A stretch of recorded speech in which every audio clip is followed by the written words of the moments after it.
Hello, everyone. We are just about to get started.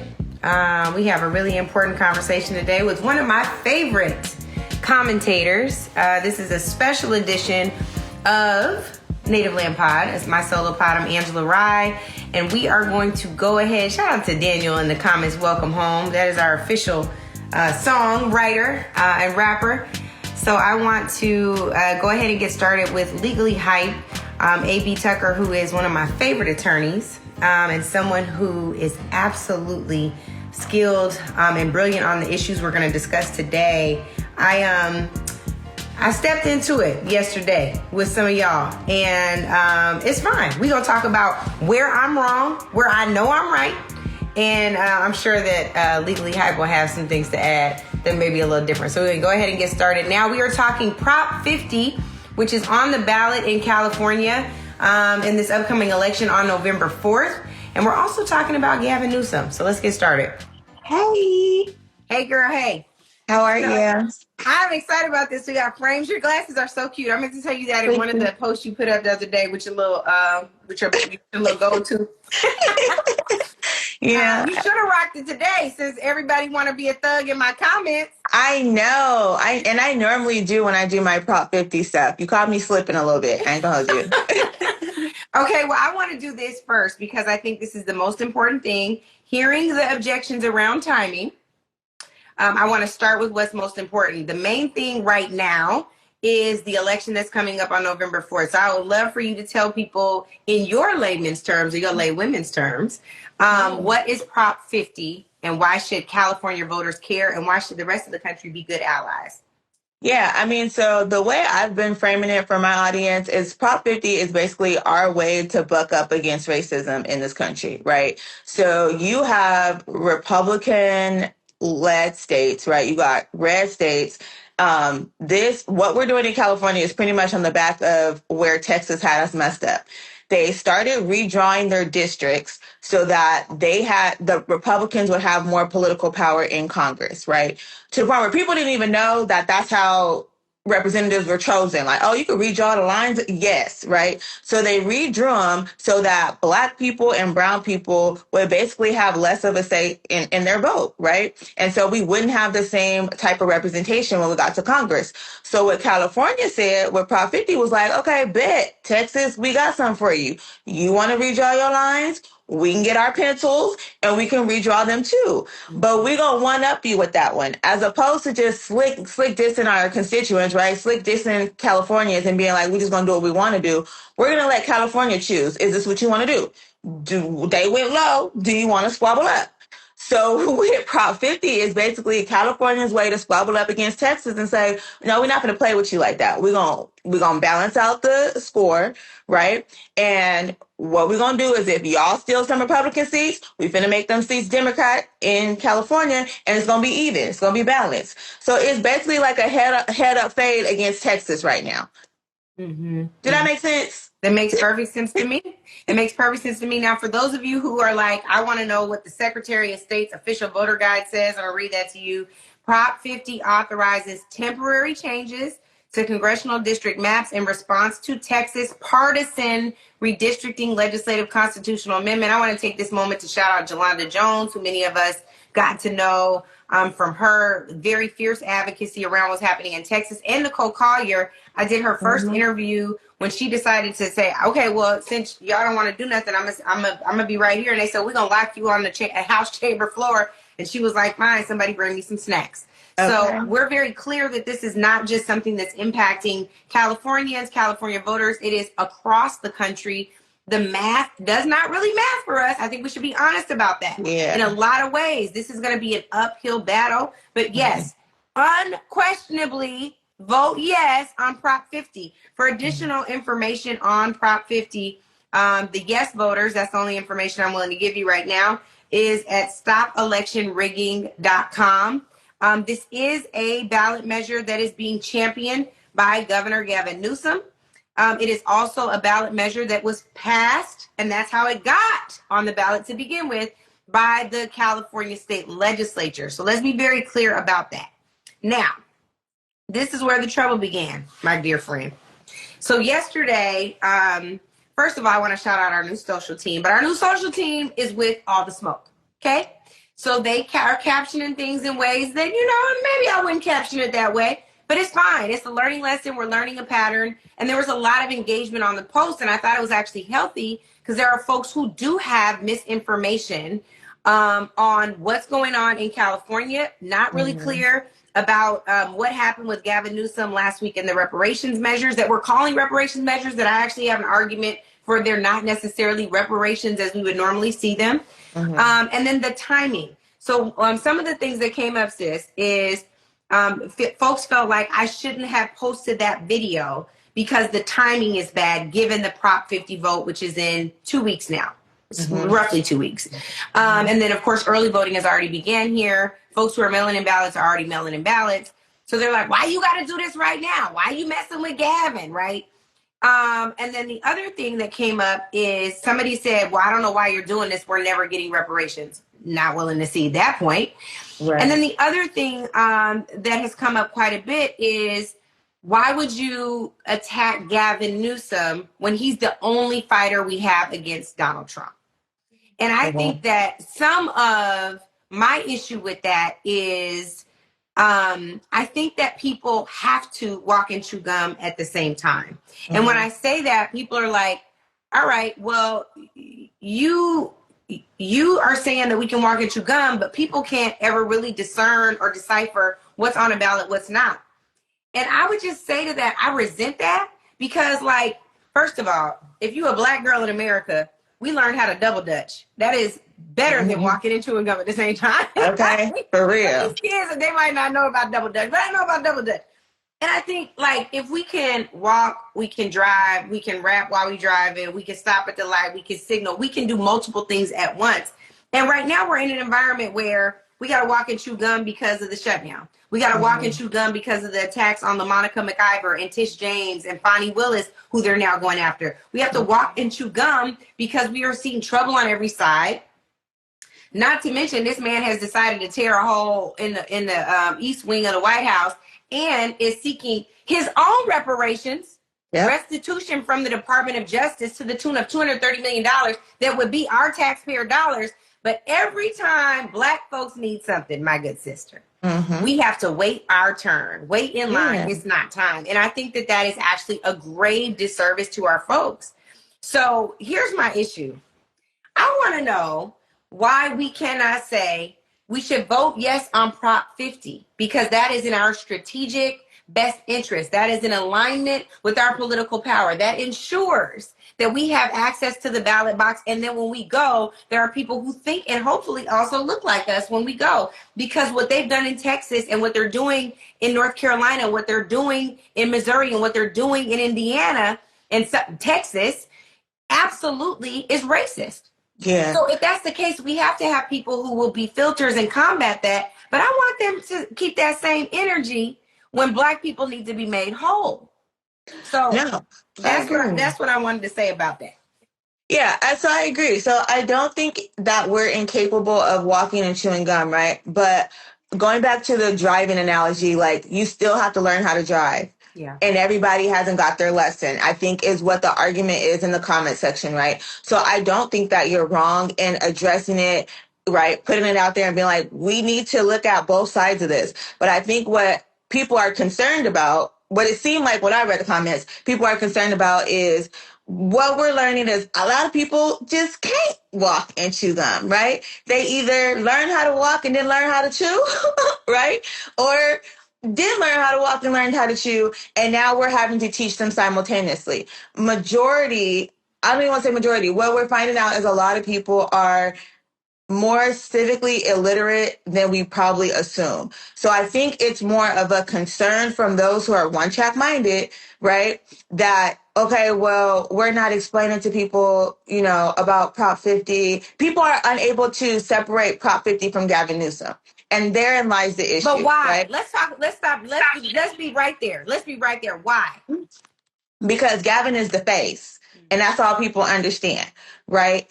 Gavin is the face of Prop 50. Gavin is the governor, right? People don't understand there's levels to this. It's a whole state legislator that had to write this and redraw this. He ain't drew map the first, okay? I'm pretty sure he didn't sit in that meeting. The legislators sat in that meeting, decided what they wanted to do, and then put it on his desk and said, this is what we rolling with, right? But he is the face, right? All they see is two faces, Trump and Gavin. Two white boys duking it out.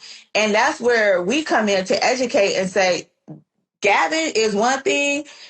Gavin is the artist and Prop 50 is the song. So you're going to have to separate the artist from the song, right? You ain't really got to like the artist. You ain't got to like everything they do, how they move. But that song is a banger right there, right? You don't got to agree with everything they wear or how they speak and how they talk. And matter of fact, if they do something out of line, you should call them out. But that doesn't mean that this one here, right here, ain't no banger, right? So it's teaching people, look, this my jam. I ain't even gonna hold you. But I ain't finna sit at dinner, right, with the artist, because I don't really fool with you like that, right? That's what we have to get people to like recognize as we work towards doing better at educating people about how civics works and the bureaucracy of it all, but also its different levels. People only know executive, judicial, and legislative. They don't know who where. And Right? I also question if they even know that, because that's the point, right? Like what Yeah. I'm talking about, like they're like timing. I'm like, I didn't choose the timing. If I were on his team, and I don't know this, I would have that I waited. could do this, but if I'm on his team, I'm saying, hey, if you're waffling at all about doing what's in the best interest of Black folks right now, you should hold this until after the election. That's what I would do. And that's not, I don't know if he was advised that and didn't listen or what, but I'm like, y'all, I'm not the timing issue here. This happened last Monday. For Mama Rye's birthday, we got reparation vetoes. Do you understand what I'm saying? And my thing is this, like, he has one role, and as an executive, he has to sign into law or veto legislation that comes to him from the state legislature. That is important to understand. In addition to that, we have a role as the citizens. We can say, that ain't cool. I don't like that. I'm going to hold you accountable on that. But what I'm not about to do over here is lose my political power. I'm not going to be further restricted. I'm not going to have 90 Gavins now, or worse, 90 Trumps, right? Because you're not going to represent my best interest. So I'm going to make sure you do. And the only way I can make sure you do is tell you what my agenda is. Now, here's the real issue on timing. I'm not your timing problem, friends. Okay. We have not been in alignment on what a Black agenda looks like. We would say, and AB, you might be a little younger than me, so you may not remember this, but when Barack Obama was sworn into office, Black people were like, finally, we about to get free, y'all. And some people wrote articles like, oh, we're post-racial now, right? Like racism is over, it's dead, hallelujah. They said, okay, now I know he's Black, but what we got to do is we got to wait till the second term, see? Because in the second term, that's when Black people going to get free. Abolition is going to be realized when Barack Obama's second term comes.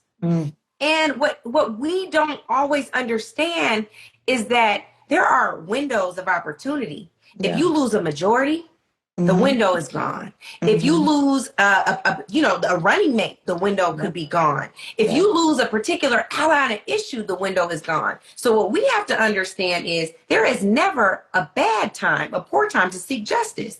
You've got to do that. And so what my urging would be, since you're talking about people being civically engaged, is one, for the folks who think they are political strategists and have no political background whatsoever, I'm fine with that. You can educate. Even some who do.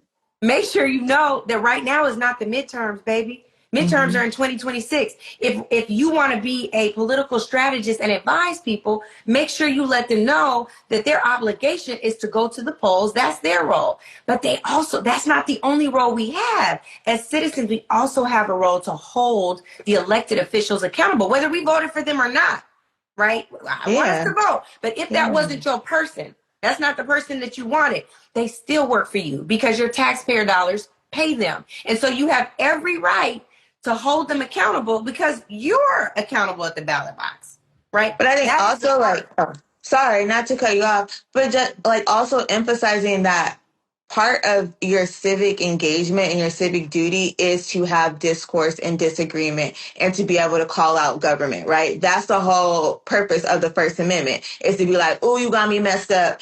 I need to say something about this. And it does not benefit us not to speak up, because what happens is we play quiet and we play passive, and then we get passed over when it's our opportunity, right, for something to turn for us. We see everybody else get loud and proud and ignorant and whatever, and they get exactly what they're asking for, right? So we also have to be mindful of, if we don't say nothing, they don't know we watch it. You know what I mean? Like, I always tell people, that is your RSVP. If you don't speak up and say nothing, you're not RSVP. So why should they care about your issues? So as things go down the timeline, right, and we start stretching, he start seeking other positions and other opportunities, we didn't forget how you did us back in October of 2025, right? Yeah. When you got aspirations for another day in the future, right? Like, that needs to be done. It's also a learning lesson for Gavin and his team as well, because if you didn't pay attention to the fact that this could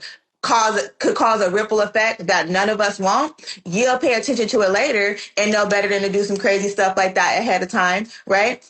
Like you said, the timing issue is not on you. His team put that out there. They allowed it to be out there. He signed that paper on whatever date he signed it. He knew somebody was going to have to say something about it. What you shouldn't underestimate is the power of the Black voice to call you out about it and people to feel some type of way. You should be put on notice that what you did is out of line. Black people don't like it and they disagree with it. And that could be an issue for you later, even if it's not one with regards to Prop 50 right now. And I think that's it too, because I even said it, somebody was like, why don't he come on the show? I was like, he's welcome on the show. I want to hear his justification for this, right? And I want to say, like, I think Prop 50 was a brilliant idea. You know, one of the reasons why I think Prop 50 has been hitched to Gavin Newsom is because he was like, oh, you doing that? I got answers. I love that. I think that he has been a formidable sparring partner with Donald Trump. Formidable. I also think he can do better by Black people. Yeah. It is not either or. It is both and. You can be a formidable opponent to this fascist, and you can also do right by us. That is just what it is. And I'm not in the mentality and I no longer have the interest to wait my turn. We've been waiting our turn since 1619. We've been waiting our turn for something that belongs to us because we didn't ask to be here to begin with. And so I think that the other thing that I want to do, and then I want to let some folks in, I want to just touch briefly on the bills that he did veto, because I think it's worth people understanding. I also kind of don't like the fact that they're called reparations bills, because they're not traditional reparations packages. Folks got creative, and I want to also applaud the legislators that dropped these bills. So again, this is not about voting no on Prop 50. Vote yes on Prop 50. To be very clear, because I know people get confused when too much time goes by. So Assembly Bill 7 was introduced by Assembly Member Isaac Bryan, passed the legislature. This was for post-secondary education admissions preference for descendants of slavery, right? They have Assembly Member Tina McKinnon, AB 57. This is the California Dream for All program for descendants of formerly enslaved people. And this is a measure that also passed. Tina is based in Inglewood. Okay, let me keep going. The next one by Tina McKinnon is the Civil Rights Department addressing racially motivated eminent domain. And then there are two more. Assembly Member Sade El-Harwari, I think I'm saying that right. Department of Consumer Affairs measure and licensing in particular, that would give preference to applicants who are descendants of slaves and of enslaved people, I like to say. And then Assembly Bill 766 by Dr. Lachey Sharp Collins. This is with state agencies and departments that involve ensuring DE&I included in strategic plans with state departments. Now, this is my point. This is something that these are bills that, like, we had measures like this that protected us at least 3 of the 5 on the federal government level. These things have been eliminated. So if you want to be a formidable opponent against Donald Trump, that means you have to bring back the things that he's eliminated. That means you have to protect us on the state level where we're no longer covered. That is the thing. Formidable opponent is not just sparring. It's not just trolling in Twitter. It's also making sure that your policies are the antithesis of fascism. So what he did approve was a study. And this is my other beef. Folk have all that smoke for Westmore, for Governor Westmore in Maryland, for saying, I'm vetoing this study because we done studied enough. We are clear. And I'm going to tell y'all, that's my guy. I was mad at him. I was like, you can't veto this because the messaging is bad. And he was like, no, I'm ready to move to action. So I'm like, okay, well, what's the action? So this is the exact opposite situation. Black people introduce measures to say, here are the actions we would like to see. And he said, nah, I'm good. I'm going to take a study. We've already had a study. San Francisco did a study. People are saying that reparations is not likely in this environment. AB, they got reparations in Evanston. They got them in Charlottesville. Thanks to our good brother, West Bellamy. We've seen it happen in Tulsa. It's not what we want, but it is something. So I need the people who are saying they represent us to be moving in the right direction.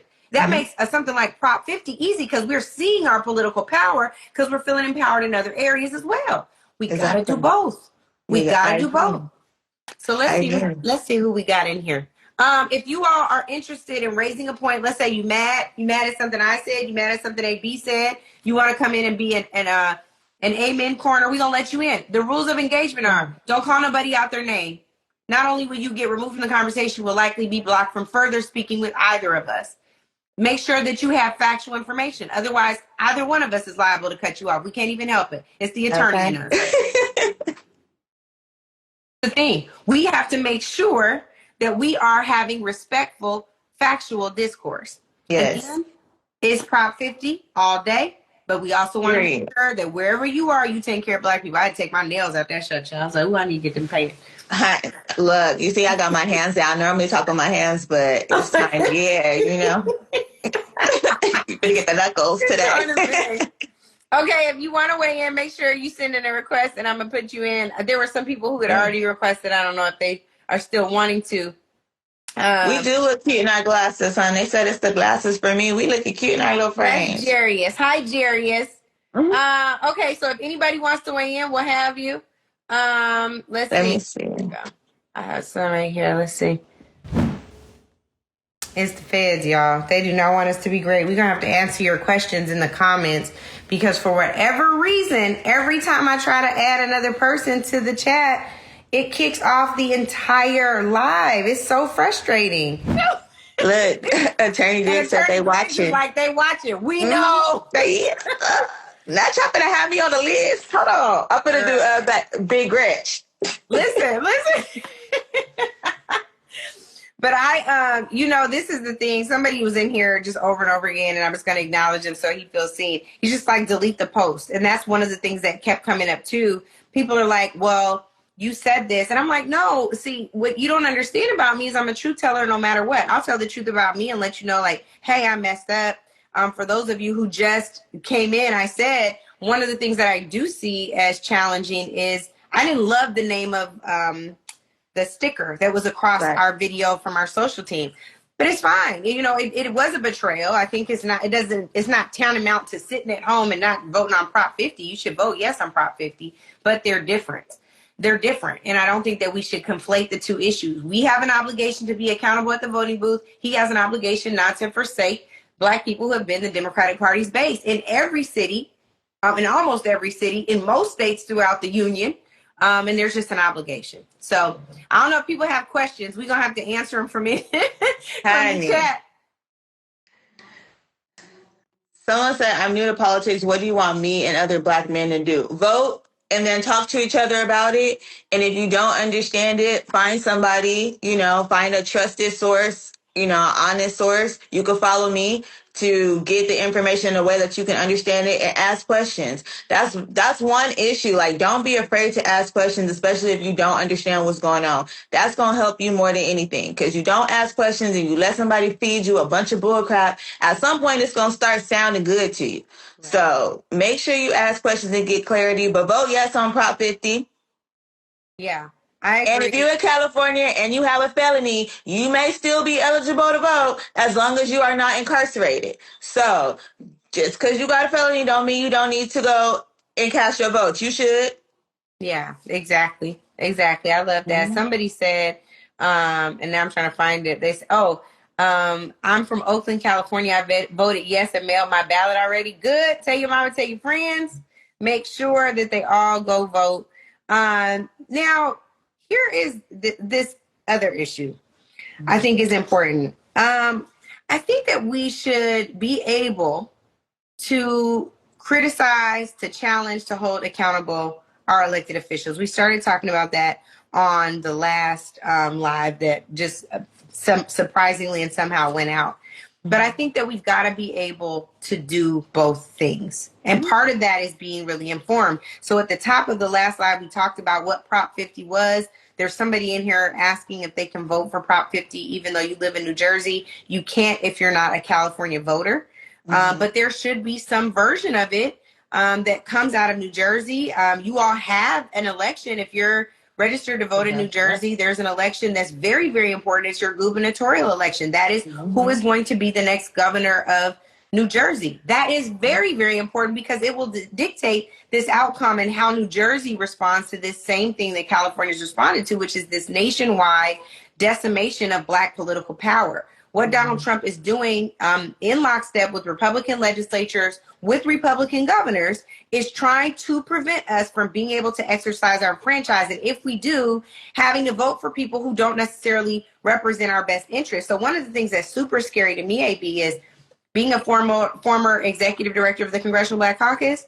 They're talking about the caucus could be shrunk. It's 62 right now. It should be 63. But Greg Abbott wanted to wait until November 4th to fill Sylvester Turner's seat after he passed. May God rest his soul.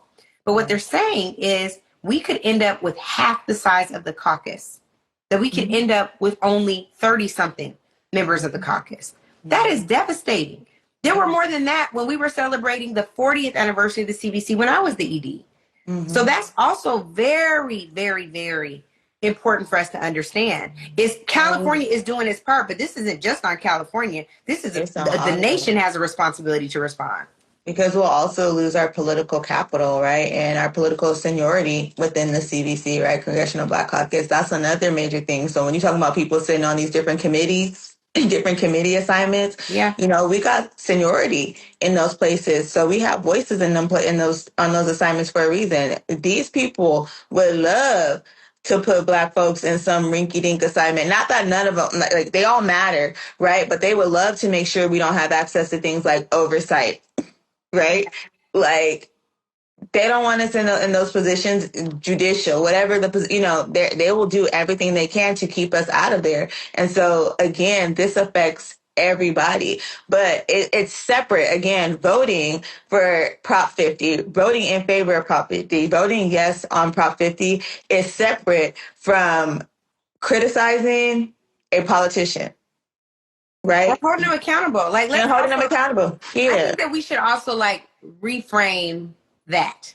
Like if so, for example, AB, you know this as counselor, when you have employees, somebody works for you and they're not performing as you want them to perform.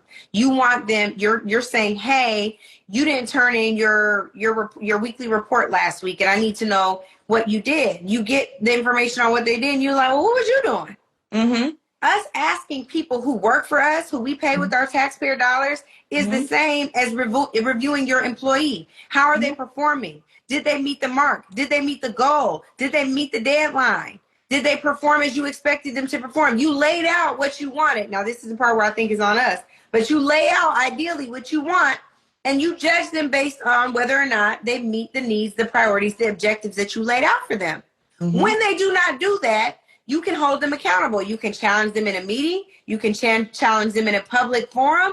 or you can challenge them at the ballot box by not voting for them. Now, the other thing that's been scary to me is the number of people who thought that Gavin Newsom was up for re-election, because that's not what we was talking about. Now, to AB's earlier point, he might have been the face of Prop 50. He might have been the first one to say, I'm feeling froggy and I'm leaping. Let's go, Texas, which was great. But like, he's not running for office right now. He is telling us to find our voting power and to recognize that, to realize that, to exercise it by supporting Prop 50. That is a different ball of wax completely. Absolutely. I agree. And I think that's where we need to separate, right? And we have to stop. I understand that people are on different levels when it comes to their civic education, but we don't learn if we don't speak up. And in addition to that, this is the other thing. If you had never said nothing, it would have been a whole hoop of Negroes who would have been like, but you don't never do nothing for black people. Whenever it's black people, y'all don't never say nothing. How come the black people are not voting? Right? So then the one time, not saying that this is the only time, but the one time where you're like, okay, well, this ain't cool. This is specifically for black people, and we speaking up, people that you trust in, in leadership positions, then spoke up and said something. Now you're like, but you should have said it tomorrow. Say it tomorrow, next week. I could do tomorrow, or just catch up. Yeah. Because if not, we're going to continue to be left behind. And I think this also puts it on us as leaders, us as communicators, right? Those of us who understand what's happening to also have those conversations. And I've been screaming this since the Prop 50 stuff went down. We got to talk to people who we don't necessarily always agree with or always want to talk to, or who don't look like us. We have to get outside of our circles. My number one thing with Prop 50, which is why I always earn my goals when I would talk about Prop 50, because I told them folks, like, I want to talk to the auntie who come outside with her shower cap on and her cigarette hanging out her mouth. She got a 3-legged dog named Toto, and all she wears flip-flops, right? Y'all, because she's a voter too. And this is going to affect her. And she may not be in my inner circle of people, but I have to know how to communicate with her, because what happens to her is going to have an effect on me. So I have to educate her in the best way I possibly can and inform her this is what's going on. But in addition to that, I also have the responsibility to give you the tool and say, but if they got you messed up, you need to say something about it, right? Yeah. I cannot make you feel shackled to a vote. That's not how this works. That's still slavery. And here's the thing. So I want to go into this because a lot of this is where, when you started talking about this part, because they probably missed your whole Prop 50 part, which is the problem with the soundbite culture we live in, right? We did a whole thing on why it's so important to vote for Prop 50. What is Prop 50? Read straight from the official voters guide from the Secretary of State's website. We passed that. Yes. We passed that. Now we're in the nuance of what it takes for people to feel seen in the process. So for those of you in the comments, let me make something really clear to you. I've spent my life's work doing this. I just spent my entire summer and part of the spring going to state after state, city after city, listening to and hearing from people, not talking to them about voting, but just asking them how they're doing, just asking them what they need. And where we kind of meet, I think we mess up right now, AB, is we will come at somebody and be like, oh, what's up, how you doing? I need you to go vote. We didn't ask them how they're doing. We didn't ask them about their child who's incarcerated. We didn't ask them about that student loan debt that they're carrying. We didn't ask them about the food desert they're living in. We didn't ask them if they have clean drinking water. And my argument is the only way to grow the base, to grow the pool of voters, is to make sure that you're taking care of people's basic needs and not bypassing them. When somebody has a disagreement or something that is worthy of a response, you don't just say, oh, you just ignorant and your timing is off. That's not what we do. I think that there's something different. There's somebody in the comments right now saying we're bad mouthing the governor. No, we're not. We're asking the governor to think tactically about what he's doing. If you need voters, if you need to engage in the politics of addition and multiplication, what you don't do is something that is going to cause them to sit down right before a critical election. The critical election, for the other folks in the thread who are saying, well, who do you have? If it's not Gavin, then who is it? Gavin is not on the ballot, friends. So you want to be the person engaged in educating the folks who you need to get to the ballot box for Prop 50, and you don't even know it's not a midterm. You don't even know that Gavin Newsom is not on the ballot. You're telling me that we're doing the same thing that we did to Kamala Harris.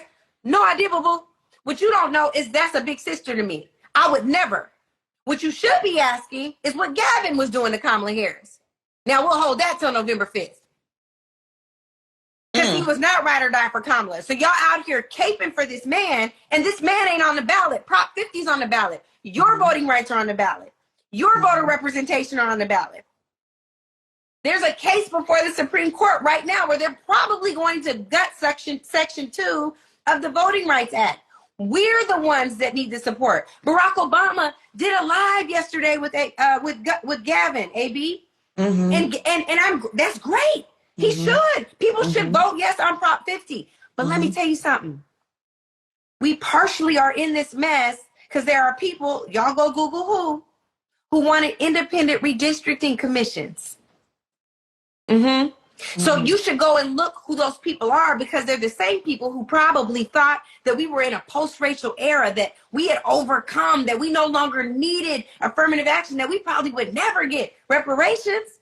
They're probably the same people. I'm not willing to sacrifice Black progress to make a white anybody feel good.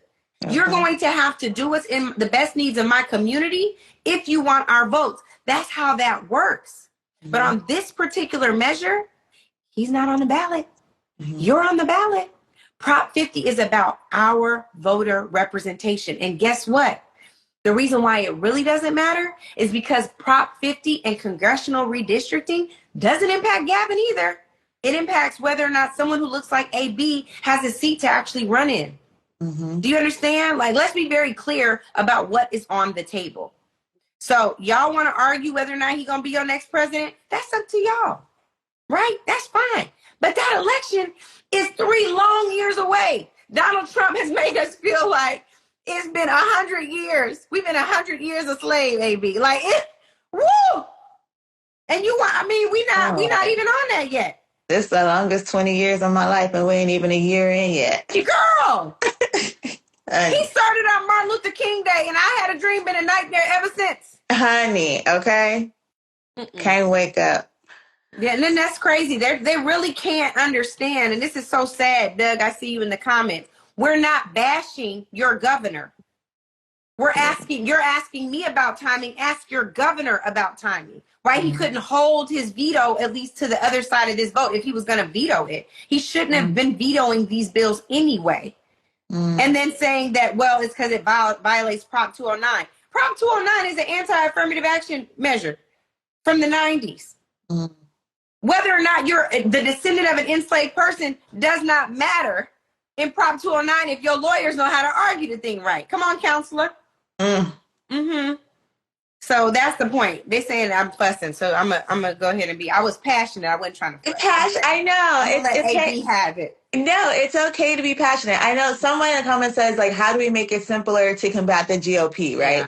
And I think, again, part of it is this is us simplifying it for you, right? This is us engaging in the conversation and saying, okay, well, somebody missed something somewhere, so let's go back and let's talk about it, right? Don't be mad at the AP students, right, when we come in trying to teach the remedial class. Right? We doing our best. We got to work together. Right? And it's not to say that, people are dumb, but it's to say that you're not as advanced in the knowledge, and that's okay. We too are learning how to recommunicate, right, to the environment that we're in now to get y'all ready, get y'all civically engaged and inclined. Right? So you also have to help us help you by being willing to do the work and being willing to learn. And again, that goes back to asking questions too. Because during the election, all I did was sit and talk to people. And I got called slow, stupid, dumb, and retarded so much that I don't know what I'm talking about. You don't understand. You don't live in the hood no more. You elevated. Da, da, da. And I'm like, and I still have family. I still have friends. I still got issues. I ain't got no job. I just graduated law school. You know what I'm saying? So I still have the same issues. So the reality is that we doing our best to communicate, but we can't not do the work that's supposed to be done, right? We can't not speak up on behalf of the Black community just because some people may be confused. Then that means you need to nudge your neighbor and be like, did you get it? You got the notes? You know what I'm saying? You need some help? Hey, I don't quite get it. Let me ask the question before you start attacking people. And then we can't get mad when you go attack people and then you get attacked back. Like, I don't know about you, but don't look. You come at me, we going toe for toe. You know what I mean? I think it's a learning experience for all of us. But then also, like, we need to stop being concerned about combating with the GOP because they full of crap. And a lot of these, Republicans, especially in the House, are MAGA Republicans. They came in with Trump. Mm-hmm. They already believe that. They have already been sold on that idea and those ideas. That is where they are. We now have to reach to our youth, right, and have these conversations and realize that we having this conversation with youth and adults. So now we all have to work together in community to communicate and teach each other about how democracy works. And part of a democratic society is to be able to say, yes, I'm casting my vote for this, but I still need to let you know you out of pocket, right? When Martin Luther King Jr., it was him and Lyndon Johnson, right? They was doing this. They did this all the time. You ain't all the way right. I don't agree with how you move in. Black people need their right to vote. You need to sign the voting rights act, do X, Y, and Z, right? But we're still calling out your racism. We're still calling out where things are wrong, right? Both things Or have your to blind happen. spots, AB. Or the blind It could spot. also be a blind spot. Like, Yes. for example, one of the things that I really appreciate about the conversation we're having is like, if we were advising Governor Newsom, what would we have said to not have him in the crosshairs around timing that y'all are trying to project on me? It's not my timing issue. I reported out something he did just last week. It's not last year. It was last week, again, on my mother's 82nd birthday. Now, what I want to say is this. We're both saying we would have advised him, bruh, if you're going to make the wrong decision, make that decision after the November 4th election. Mm-hmm. But really, you should reconsider some of the veto notes that I'm reading through. When they veto a bill, governors respond with their rationale for why. In the bill about the preferential consideration for descendants of enslaved people, he said they can already do that. I don't need to sign this. This law is unnecessary. Just sign it. Because what it says, right? What it says is that, like, we have something, and AB, I know you know this. In Congress, when a bill is submitted, sometimes they have something in the almost like a preamble of a bill that's called a sense of Congress. The sense of Congress establishes intention. Treat that bill like intention and just sign it into law. You know, just it's one of those things where you're like, I want you to know the governor of this state is in alignment with you on values. Because he goes in some of these and he argues why his administration has already done some of these things. If they've already been done, say, these things have already been done, but here's where we can continue to make advances. Not a problem. Again, for those of you who are joining late, we are not arguing against Prop 50. We are arguing, yes, for Prop 50. That responsibility belongs to the voters in California. But we're also saying that Governor Newsom can make some different decisions to grow that base, to grow that pool of voters, especially when we need them the most. And I think that's just what it is, right? And I think to the point of growing the base too, again, like, we have to talk and we have to speak up for that to be a thing, right? If we are silent and we like, no, we don't want to rock the cradle, right? We don't have a base, right? We don't have a voice because they're going to be like, oh, y'all stuff, they not tripping off their stuff, so we not tripping either, right? And like you said, the blind spots. If you don't have people, which is why representation matters, which is why Prop 50 is so important, which is why we are stressing get out to vote, because if you don't have people who look like you, think like you, understand your history, understand what you're going through, who have done the research, who can and will communicate with you, you will not get represented, and there will be a lot of blind spots, right? And they will be intentional, right? And some may just be like, we just missed it. But we have to be aware that that is an issue too. Yeah. Let me go to this really quick. Sunshine in Cali, I believe you were DMing me as well. You say, no one is disagreeing with what you're saying, Angela. With all due respect, the timing is the issue. We love you and we thank you for all that you do. Sis, I love you too. I want you to take a moment now and just say, what timing is the issue? Are you mad that my podcast talked about what Gavin Newsom had done Monday on Thursday? Are you mad that it was just posted yesterday? Are you mad at Gavin Newsom for having vetoed these measures 3 weeks before a critical vote? Not one where he's on the ballot, but where Prop 50 is on the ballot and where we need to exercise our franchise to demonstrate our power. Whose timing are you mad at? I think y'all are projecting that on me because all I did was report out, just like any news outlet, anybody with an opinion on political matters would report out. Here's the, you know what I'm saying? Like they're talking about the timing. If you said it now or 3 years from now, no, boo boo. I'm not gonna wait 3 years for Black people to get justice. Right. I'm just not gonna do that. So I'm so sorry that you think that we have time to wait. AB, I talked to LaMonica McIver and Fonnie Willis and Tish James. There is no time to wait.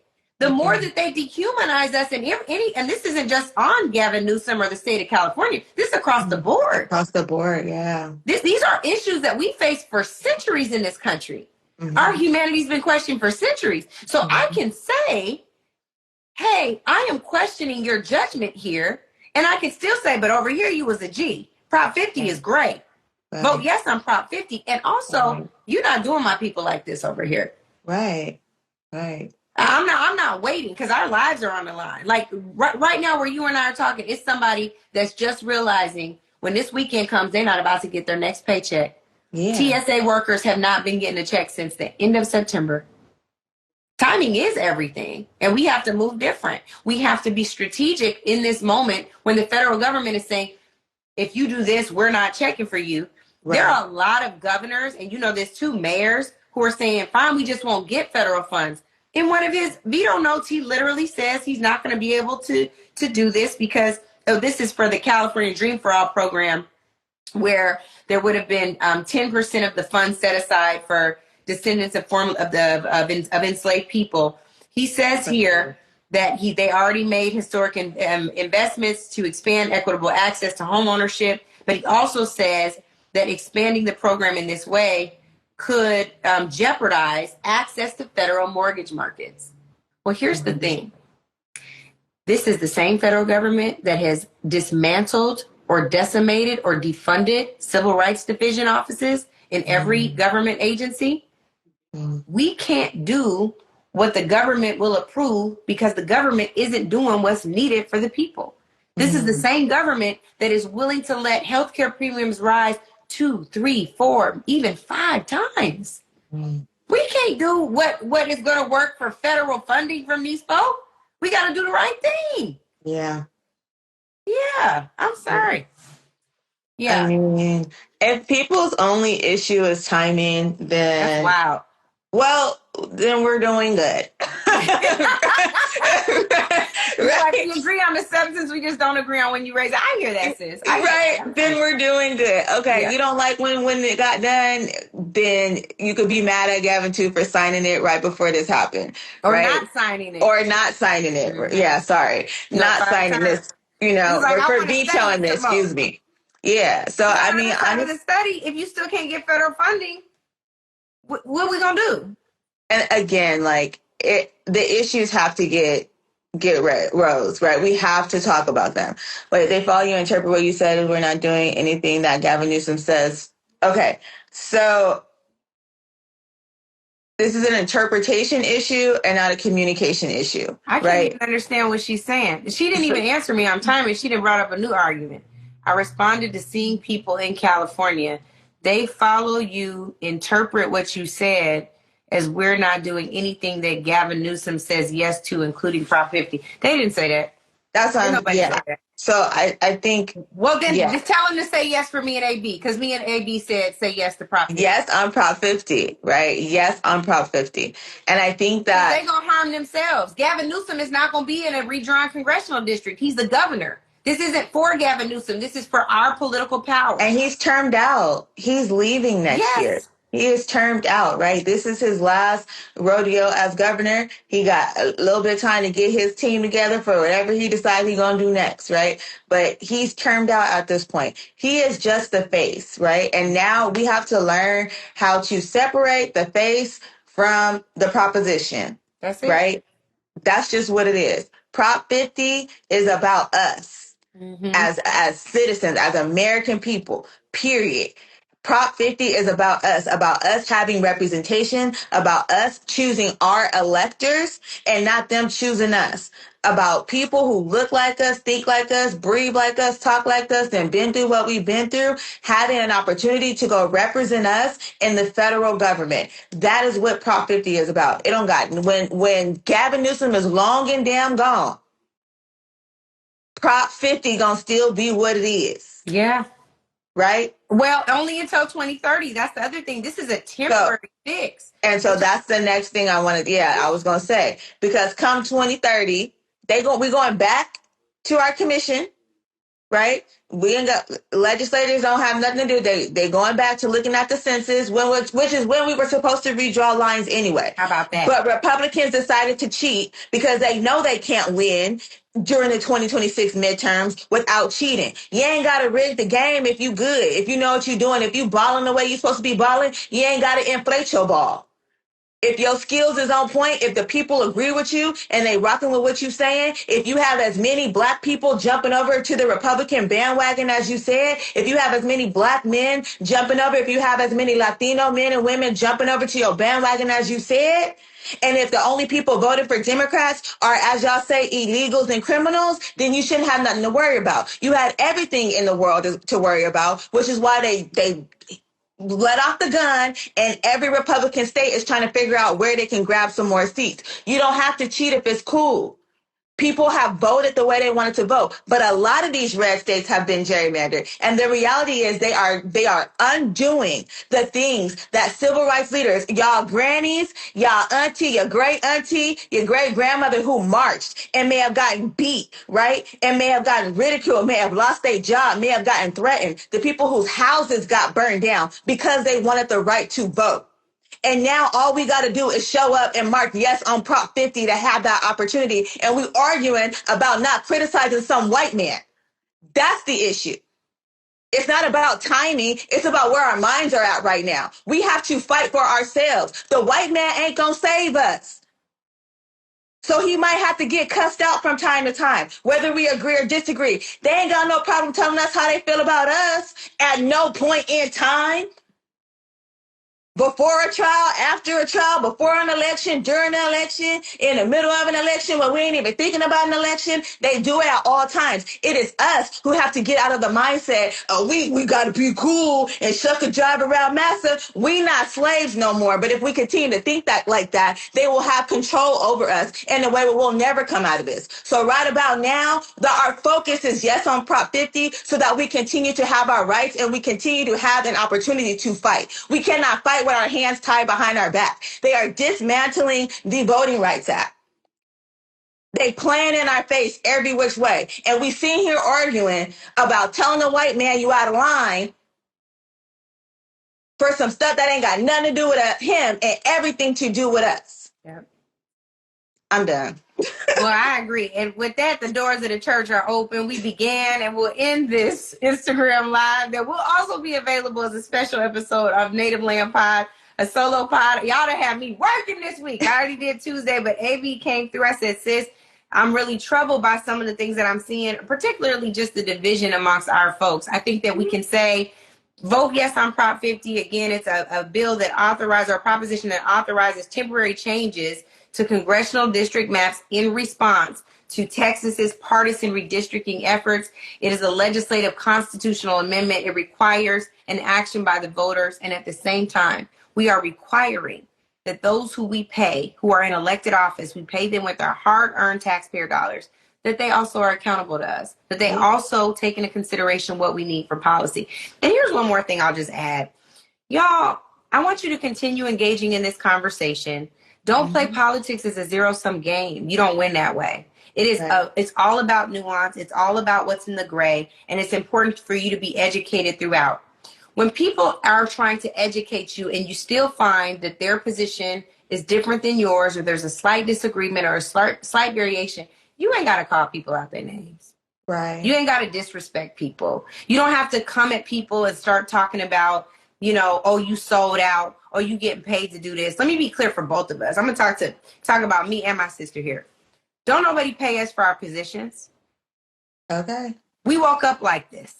Okay, we're very clear about who we are, what we stand for, and we are going to collectively work towards the liberation of our people at all times, especially in these dangerous and unprecedented times. So yes, vote yes on Prop 50, and that is the least you can do. I urge you to get involved. I urge you to make demands. I'm going to shout out State of the People. We had a Black Papers Policy Project that was led by David Jermaine Johns. Dr. David Johns got over 100 policy experts to write more than 35 Black papers. You can see what an agenda will look like when we come together. That thing got pulled off in 6 weeks. We can do hard things. It's our version of Project 2025. And it's one that advances the needle on our stuff because we have every right to make demands of this government. We built this thing. We're going to make sure that we are seen, heard, and protected by this thing. And if not, we're going to build a new one.